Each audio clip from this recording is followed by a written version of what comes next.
Welcome to Yahoo Finance Sports Report, a unique look at the business of sports, brought to you by Yahoo Finance and Yahoo Sports. I'm your host, Joe Pompliano, and I'm here to coach you through the financial game. Let's huddle up and get right into it.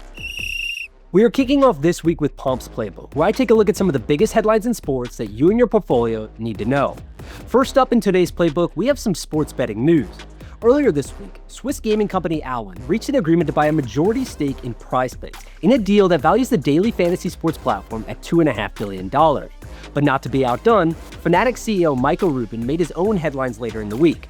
During an interview on CNBC, Rubin said that he expects sports betting to account for over 40% of the company's profits by 2027. For those keeping score at home, that means Rubin believes Fanatics' gaming division will be generating hundreds of millions of dollars in profit within 5 years. Next up is MLB announcing this week that the league will use its new automated ball strike challenge system throughout the entire 2026 regular season. MLB has been testing its robot umpire system for balls and strikes for the last few years in the minor leagues and even during the All-Star game, but now it will be used during the regular season. Here's how it will work. Each team will get 2 challenges and can keep them if they're successful.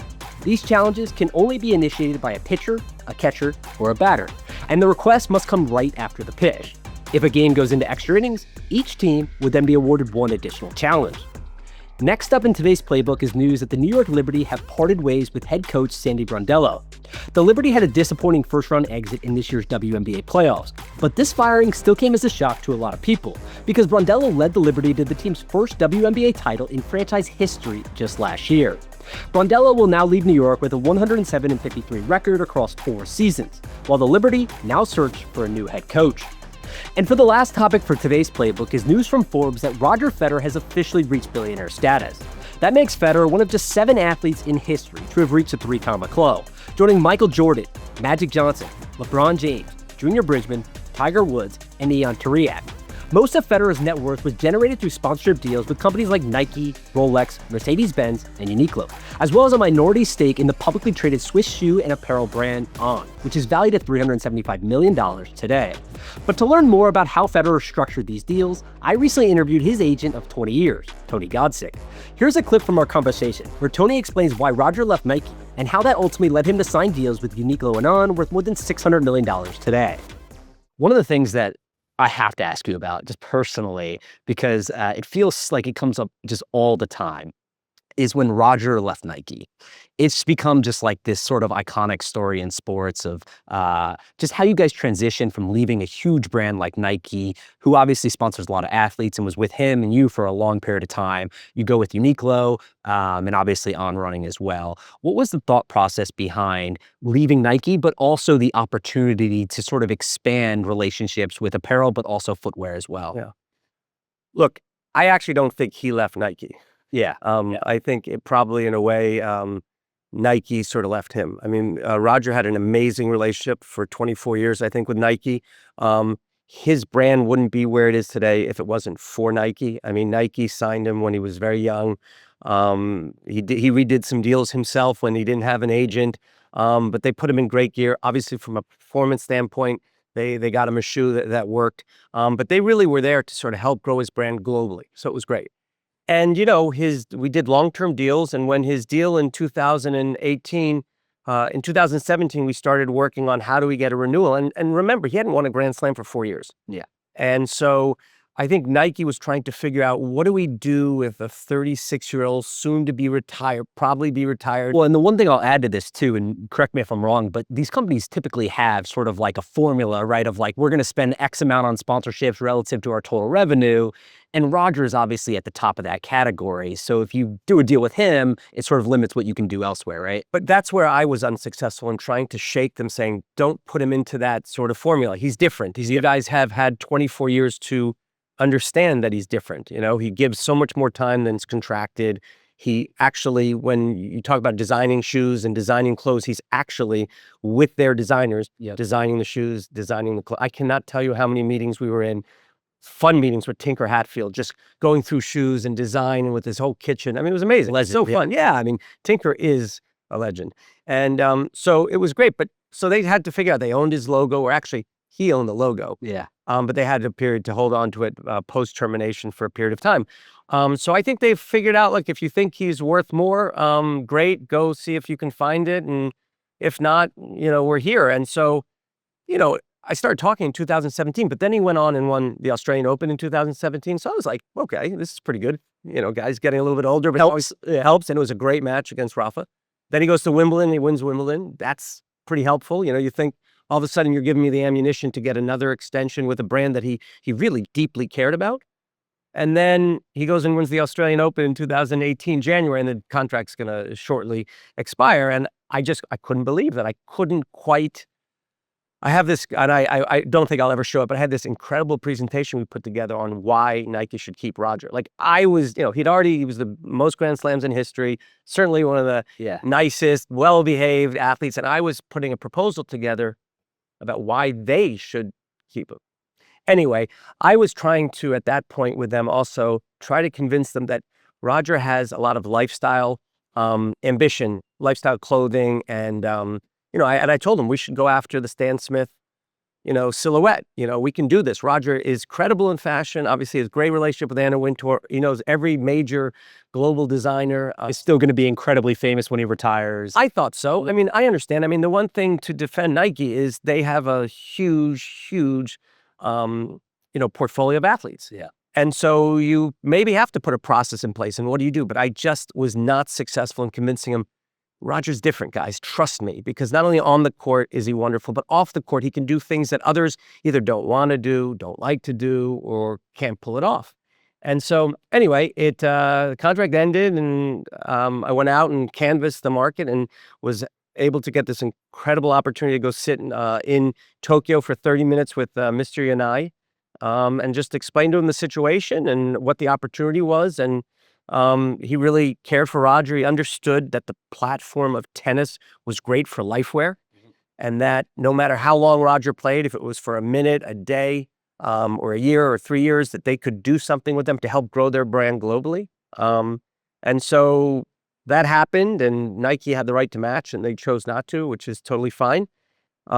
But then they're left a void. We didn't have a shoe deal. Yeah. And so there were discussions with Nike to try to get a shoe deal, which I wasn't successful in doing either. You gave yourself too hard of a time here, because the deals you ended up with were obviously. Sure, but if you just extrapolate just the money and the deals and the equity and the opportunity, there was an opportunity for him to stay longer with a company that he had a great relationship with. And sometimes all this stuff happened for a reason. Now, in the end of the day, it all worked out really well. And so we took advantage of the opportunity. And I don't think if Roger wasn't so successful on and off the court, and he was such a gentleman and so collaborative and all that stuff, we probably wouldn't be able to have gotten a Uniqlo deal for that long period of time.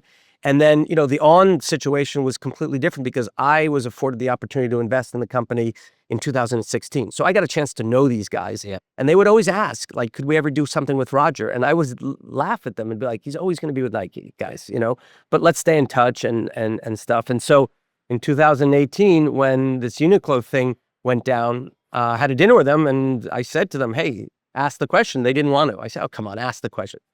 And I said, yes, you won't believe this. There's an opportunity. And so they're like, wow, I don't know if we can, we're not Nike. I don't know if we can pay. And I said, don't worry about cash. Roger's done tons of these deals for the last 20 plus years. Let's try to figure something out, which is a win-win for you guys, for him, get him some equity, let him invest. And let's help you build a lifestyle shoe. We can call it, I remember saying, I'd love to call it Roger. And they were like, no, the Roger. I said, okay, that's better. That's good. So they went off, and COVID helped too, because Roger had an injury. He wasn't playing, and it gave them sort of a 14-month period to actually design a tennis shoe. Otherwise, I'm not sure it would have worked, because Roger didn't want to switch from the Nike shoe. Yeah. He had been in that last for a long time.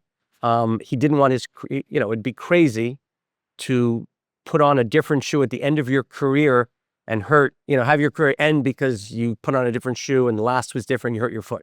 So he really was very methodical, and that's where Olivier Bernard, the founder of On, was amazing, because he was the one that was in the weeds with Roger designing the tennis sneaker. So it was athlete to athlete. So they speak a different language. And Roger, because of the incredible interaction with Tinker and other really talented designers at Nike, he was actually a sneakerhead.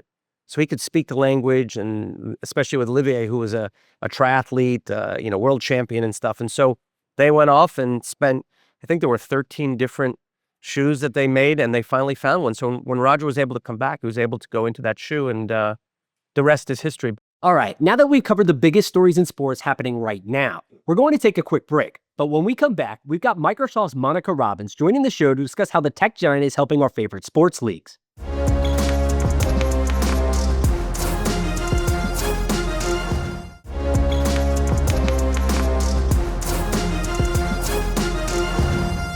Welcome back to Yahoo Finance Sports Report. I'm your host, Joe Pompliano. We've made it to the one-on-one, a conversation where I get to break down news and sports with a key player in the industry.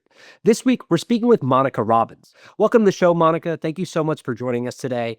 I want to start with the NFL. I'd like for you to tell us a little bit more about your partnership with the NFL, but then more specifically, one of the new things that some fans might have caught this year is that the tablets on the sideline are new, the computers that the coaches are using during the game. It is a sideline viewing system. So maybe just explain sort of how you guys started working with the NFL and how that has evolved up until today. Sure. So great to be here. We've definitely had a long-standing partnership with the NFL. And if you can believe it started almost a decade ago, and it was around trying to transform the sideline process, which was super slow, to be honest with you. They had thermal printers that were printing out every single play on the sideline, and then somebody had to put that into a binder and rush it down the field to get it into the coach's hands. And so what we set out to do with the sideline viewing system, as you talked about, is to try to bring that information, that data and those insights into their hands in real time. So when you have just 40 seconds between a play, you can actually have the information you need to adjust your strategy before you head out onto the field. So that's what the partnership was really about originally. And so what we're bringing to it now is bringing AI into both that game day process I talked about, but even the whole road and journey to game day. So now those devices are Microsoft Surface Copilot Plus PCs, and we have AI filtering that's allowing you to look through different types of plays, the outcomes of the plays, and really get to the information faster than ever before. Yeah, so it sounds like to me at some point, maybe today it's just about gathering data as quickly as possible to relay that information on the sideline between coaches and players. But it sounds like at some point, potentially coaches might be using this to analyze coverages and other things like that through AI rather than doing it themselves. When it comes to AI, it's always about enhancing what they're already doing, right? So it is about making sure that we're developing tools that what coaches are already doing, what players are already doing, they're just having new resources, new information that help them do it better than before.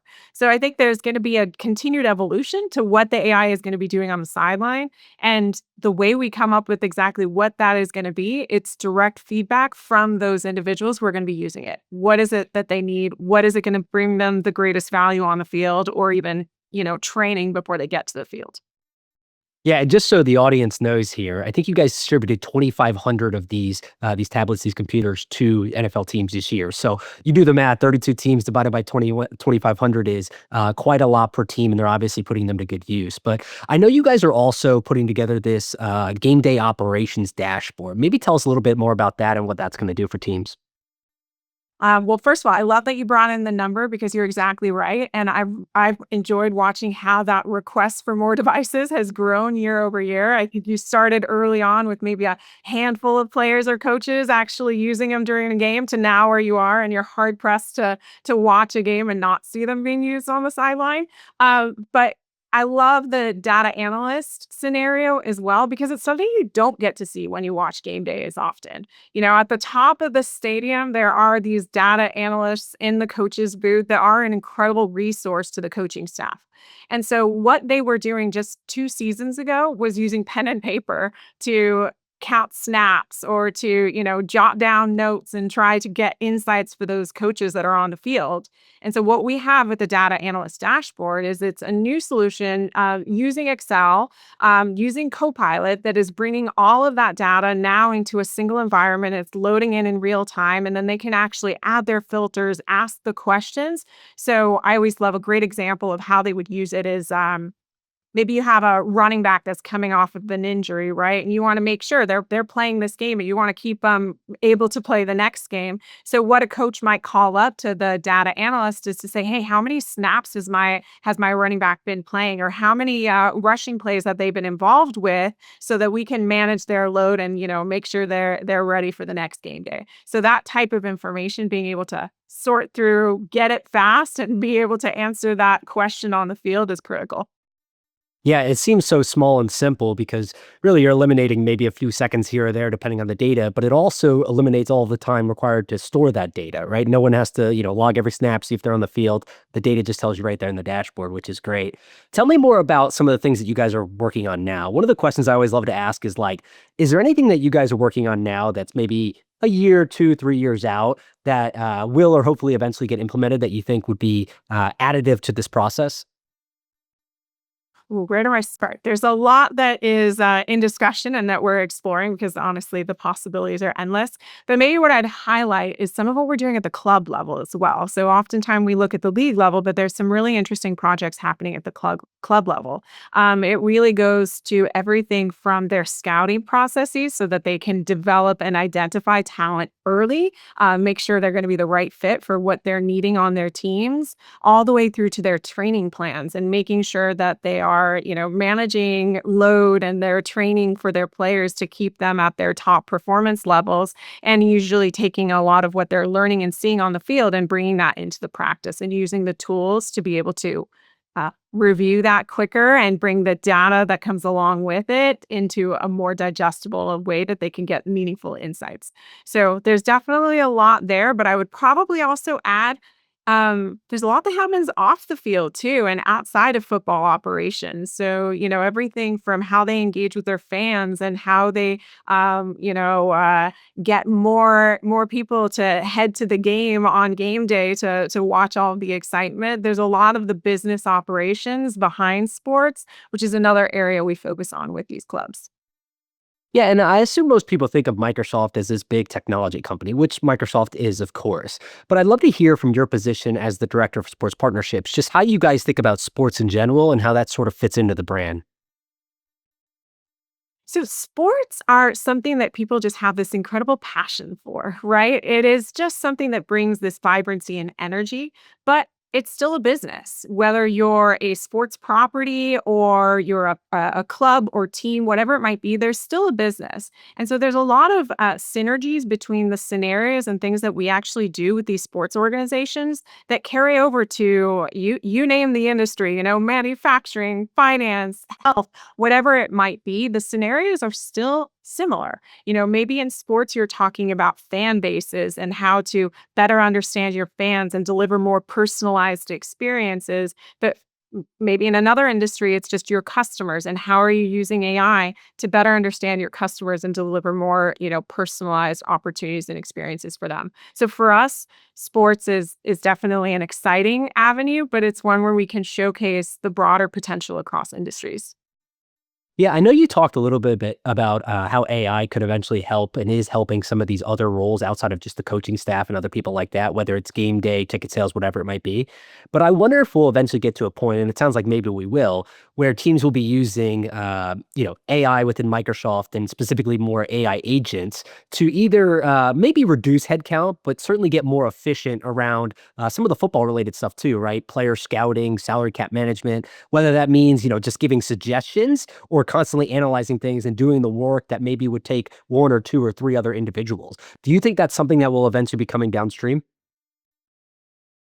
Definitely part of a lot of our conversations with their clubs is around how do we look at the different initiatives and activities that individuals across the organizations are doing, and how can we actually leverage AI and agents to empower and make what they're doing more efficient, more effective, or whatever it might be. So it's a lot of it is leveraging their own data or a lot of the stuff that they're already doing, and how can we accelerate it. So I do think it's going to be very, very common across the sports landscape as it is starting to become across all industries.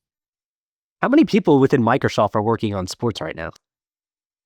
Oh, I couldn't answer. That's a great question. I Like don't think I've received hundreds that. or like dozens? Um, it depends in what capacity. I would actually say there's Yeah. a lot Because if you think about it, there's, the partnerships that we have that people are aware of, but we also have incredible customers across the sports landscape that have teams that are day in and day out working with them to find those innovative scenarios and some of that agent work that you just talked about, or how to find and integrate AI into their business operations. So there's going to be a lot that touch sports in some way, shape, or form throughout their day jobs.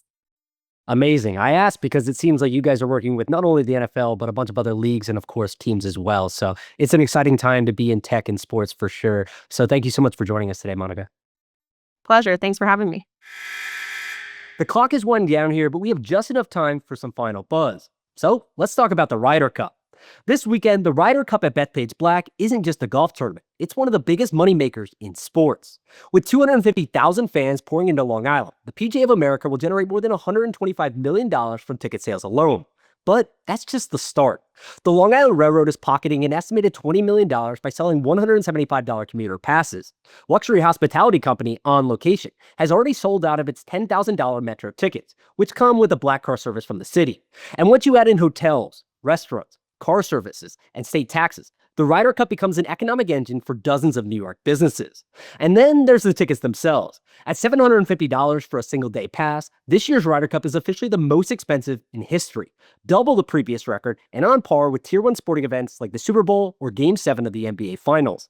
Fans will easily spend close to $1,000 per day after accounting for food, merchandise, and travel. And out-of-towners, their tab could reach $5,000. But rather than just complain about the high ticket prices, it's essential to understand how the PGA actually came up with this number.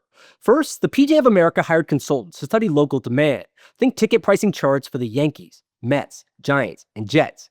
And instead of leaving resellers with a huge margin, the PGA of America prices tickets closer to the secondary market value, capturing additional revenue for itself, while also reducing the number of scalpers. The financial impact of this decision is massive. Ticket sales alone can net $130 million. Hospitality might add another $65 million. NBC is paying $55 million for broadcast rights. Merchandise will tack on millions more. And all told, the 2025 Ryder Cup is expected to generate over $200 million in revenue. That makes it not just golf's biggest event, but a true Tier 1 global spectacle. Fans bring the energy, the PGA cashes the checks. And this weekend, Bethpage Black becomes the center of the sports business universe. We're all out of time, so it's officially game over for this week. Thank you so much to Monica and all of you for joining us. Please make sure to scan the QR code below to follow Yahoo Finance Podcast for more videos and expert insights. And catch us every Friday wherever you get your podcast.